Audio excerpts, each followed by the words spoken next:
I have never seen, I find myself saying that a lot. I've never seen that image. That almost feels like it's an image from, well, I was going to say failed, but I don't think it was necessarily well, maybe it was in your mind, a failed project. But when you had the success of Auschwitz-Birkenau, and then somebody said, hey, you should do another one, keep that theme going. Is that where this is from? Yeah, this is one of my failed series, The Ghost of Great Britain, where I Uh, took my daughter in a bed sheet, my 13-year-old daughter in a bed sheet, and we traveled all over England photographing ghosts at the castles. And then, of course, I got home and realized it was a completely contrived, uninspired, no uh, vision project. So I threw it away. And this is one of the images from that series. how about that? And here, hey, being seen by the world for the first time ever, or our audience of over eight, we've got to be over 800 now. Hopefully, nobody has unsubscribed and make us look like fools, and then we're like 798 or something. Yeah. Hey, There, I hope that we've reached maybe 803, 804, maybe eh, even well, 805. remember that like 3 or 4 videos ago? I'm positive that's going viral, so we might be up to 810 by the time this one. John, calm down. Calm down. So last time we ended with the idea of mentor. 2 shows ago, we brought it up briefly, and you had suggested that probably a good idea to talk about mentorship and getting other, just maybe a broader topic of getting others' feedback on your image. And I think we're both going to have some counsel here about that you can take or not. I mean, we're just two guys having a dialogue about stuff that we like to talk about. Doesn't mean you got to believe everything we say. Heavens Uh, forbid you shouldn't. I mean, you should believe everything I say, but I would be dubious of anything that he says. So, do you want to go ahead and start on that thought, your thoughts about having a mentor? I mean, you've certainly spoken about having a mentor, with Angel Gabriel. There's a story, and I don't know if that's a good spot or you have another thought to start with, but go ahead. well, I think I would be curious to know how many people have had a mentor. And first of all, what is a mentor? I mean, where is the line between a friend who you really admire their work versus a mentor?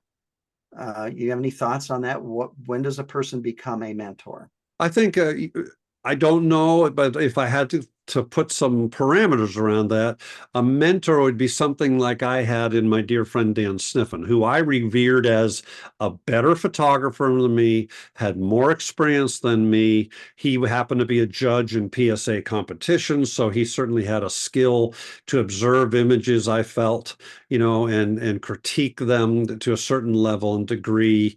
But I saw him as a person who had more knowledge than me, more depth of knowledge than me, a broader knowledge than I did about photography. Thus, I felt comfortable going to him and saying, I need your feedback. And we'll talk more deeply about that as we keep going on, but I want to turn it back Okay. to So you had an informal mentorship. I suspect you never said, Dan, will you be my mentor? And Dan said, yes, I will mentor you. Okay. correct. I've had many people, as probably you have, where people will formally write and say, will you mentor me? So I Yeah, think there's a formal mentorship as well, but it probably the qualities of the mentor would be the same, whether it's informal or formal. I think I've so. noticed that a lot of people gravitate to a mentor who produces work that they love, which that may be a good thing, it may be a bad thing.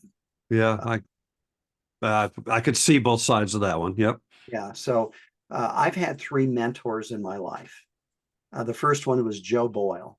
Joe Boyle was a World War II combat photographer, and what I learned from Joe was he taught me to make do with whatever equipment I had. I didn't need to have fancy equipment. There were simple ways to solve problems.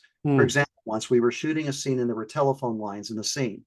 He showed me how to mount an 8 by 10 piece of glass about a foot from the camera lens. And then we painted with Vaseline and a Q-tip No way. on the lines. And because they were out of focus and because of the Vaseline, they disappeared. Wow. He really could do anything with nothing. That was the great lesson from Joe.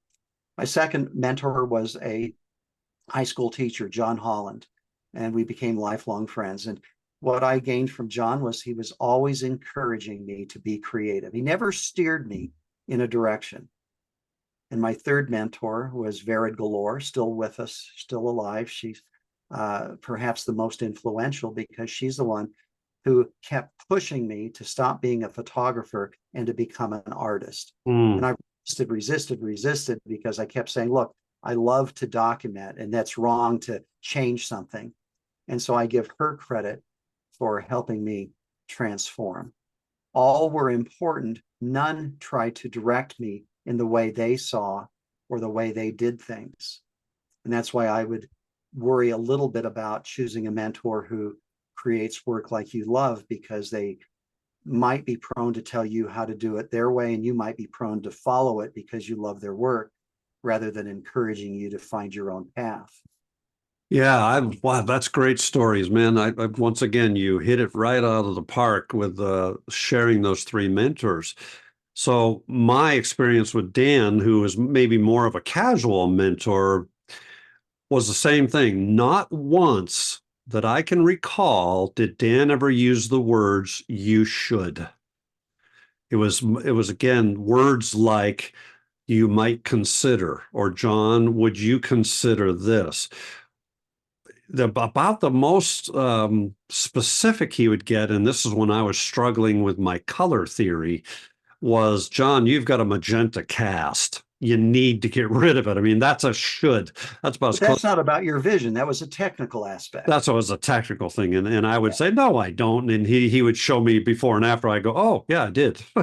You know, but the thing I loved about our relationship, and I think the message that I want to get out is similar to what you just shared, and that is be really careful in picking a mentor, whether that be a casual one or a serious one, a so-called professional that you're going to hire.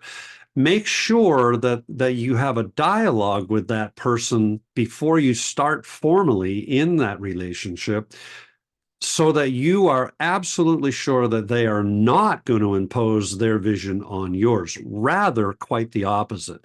They're going to spend time to understand your work and your vision and what your goals are and objectives are for that relationship. And I would hope that the goals of that relationship are not to help you make images that are more like your mentor, like you were leading, but that mentor should be then saying, "Oh, I see. So you're looking for a moodier, darker, gloomier, feeling to that image. Well, let's talk about some of the things what have you thought about so far?" And let them express that. Okay, great. Have you thought about this type of technique, and what would that look like? Have you thought about cropping? And if you cropped it, how would you not? You should crop here and try crop. No, how would you crop it to allow that image to express what you're talking about? So be very, very careful about choosing someone who's going to lead you down your path, not theirs. Well, that's why I'm hesitant and recommending you choose a mentor who produces work that you like and would like to be like, because if they know that, they're going to be steering you in their direction and you're going to be following their direction. Yeah. I tell the story about people writing and saying, what would you do with this image? And I say, look, if I told you what I would do and you did that and you kept following my advice, soon your images would begin to look like mine. Right. And then I end with my Confucius say, they who walk in another's footsteps never finds their own path. Yeah. A good mentor should be teaching you to find your own path, to think for yourself, to analyze your image for yourself. It's too easy to say, here's what you should do, or even sometimes here's what you might consider. But asking a lot of questions and causing them to probe deeply. And then when they hit a wall, I know what I want to do, but I don't know how to do it. That's a perfect opportunity for a mentor to step in my opinion. Right. And only then, almost. Yeah. Yeah. Not be so eager to share your thoughts about all those images. You should be directing those conversations, not the mentor. Anybody who wants it to be about them should not be a mentor, because they're going to want to be showing what they've done and how they've done it and how you ought to do it. You want to find somebody who's very comfortable with your work, even if it's completely different than theirs, and Yeah. helping you be better. Yeah. Well, good discussion. Hopefully we leave this discussion with folks who are, maybe you've already got somebody that you're working with, you might want to think about what we're talking about here so that you can make sure that you're getting down that vision direction. And I'd love to hear, do most people have mentors? Do you feel a need for a mentor? Mine were unofficial. Yeah. Mine Okay. weren't formal ones, so they were more like friends. And Comment in the comment, comments below. Comments yeah, below. hear Hundreds and yourself. hundreds of comments. Yeah. Yeah, and then if you want to comment on your own comment, that helps our algorithm, and we might get up Does to it? 900. Yeah, I have no idea. Okay.